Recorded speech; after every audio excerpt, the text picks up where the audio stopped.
And we're back. Well, lots of folks still scrambling to change their health insurance after a major insurer, Health Republic, went belly up. Now, many have switched to the new Basic Essentials plan that's being offered by New York State. But the failure of Health Republic is having some major consequences for the medical providers. And joining us now to explain is Kevin Dahill. He's the president and CEO of the Nassau-Suffolk Hospital Council. And welcome to the show, Mr. Dahill. Thank you.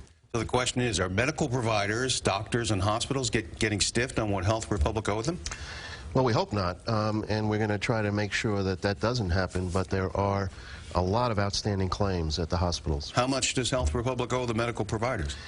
We've calculated it at this point, and it could be more. It's somewhere around $100 million. $100 million? You mean this is individual doctors or mostly hospitals, or just all of them together? This is the hospitals and the physicians that the hospitals have on the staff. I would imagine that the physicians who are in private practice also have outstanding claims. All right, so this was a health exchange that failed, and one of many. Over half of the ones that were set up and subsidized to be on these health exchanges have failed now. That's alarming in itself, and we're still trying to see what will be done about that. You have the Essentials plan, but that's not helping you guys get paid. I would imagine this must have gone back months that they weren't getting paid, and there must have been some alarm bells going off with the hospitals and providers at that point, no? That's right, Richard. I would say that midsummer, payments really stopped coming. And the state announced in early September that they wanted the insurance company, Health Republic, to cease operations. First, they said at the end of the year. Then 2 weeks later, they corrected that and said November 1st, because the situation was that dire. Yeah, because they didn't want to keep running up the bills that they would owe people that may never get paid. But on the other hand, that created a huge complication for how do you cover people for a month or two, right? Explain that. Well, a number of these people are sick and undergoing treatment. Many of them were pregnant, and so there was no way their treatment could be ceased. So the doctors and the hospitals had to continue to take care of them. But at that point, we're on notice that there was no insurance coverage. And these folks had met their deductibles in many cases, and then the state said to the medical providers, honor their deductibles. That's right. Which then leaves you at the mercy of the state paying whatever portion was due to the doctors, right? That's correct. And as they now get transferred to another insurance carrier, the state is telling that insurance carrier to honor the deductibles until the end of the year. Did we know what led to Health Republic's failure? Did they just have a bad business model, or were people not paying the premiums? Do we know what led to this? What's unique about Health Republic is that it was a federal co-op plan that was formed as a result of the Affordable Care Act.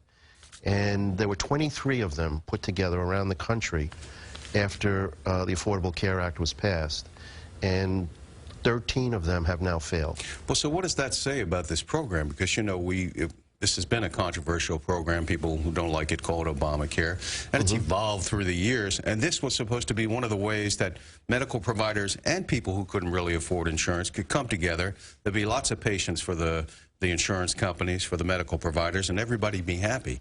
What is broken about this model that was put together that needs to be fixed, and how do you fix it? Well, politics takes over, and took over in this case. What happened was these federal co-ops were funded up front by the federal government. They were given reassurances that as their enrollment grew and as utilization grew, there'd be a further infusion of money, and that never happened. And it didn't happen because of the politics in Washington. Well, and of course you say the federal government, that's taxpayers subsidizing that. That's right. So you got the political question, but now what is happening with the medical care? Is it being honored, or are people not getting the medical care they need? No, the people are getting the medical care that they need. We're making sure of that, both in the hospitals and at the physicians' offices. The enrollees who did not choose another health plan are being auto-enrolled to an essential plan for the remainder of the year. And there are people complaining about that because they're saying that, maybe they can't go to their own doctor, they may not be part of that plan, because sometimes the medical providers are saying that, in fact, this Essentials plan reimburses them less, right? That's right. And so some of the doctors do not have contracts with that other plan. And that wasn't supposed to happen, that you wouldn't be able to go to your doctor. That's right. That's right. So you got a problem there. Right. All right, so now you have this system that didn't work out too well, but what happens going forward? Are people now going to have to pay higher premiums as a result of the limited number of plans that are still available? I think we've seen some news this year that the premium increases that the insurers are asking for are already way above what had been predicted. Yeah. In some cases, double-digit premium increases. pretty significant. So that's the consumer out there, not the hospitals we're talking about. Going to have That's to ante this up. Unless you're in that low-cost plan, which does limit your choices, you're going to have to ante up some pretty big premiums. And or qualify for subsidies that, again, federal taxpayer money would contribute. So what's the latest you've heard from the state now about answering this claim of over $100 million in bills? Very little. You know, we recognized that the first priority had to be taking care of the people who were losing coverage and had to be transferred to other plans. So we understood that, and we kind of even cooperated in that process to allow that to happen. But now we're sending a strong message to the state that there's another harmed party here, and that is the providers. And something's got to be done. We, in good faith, the hospitals and the physicians contracted with this plan. We were led to assume this plan was vetted and allowed to be put on the exchange. And some of these outstanding claims are quite significant for some of our hospitals. Yeah, so what should consumers out there do to make sure they're actually getting the coverage they thought they had or that they want?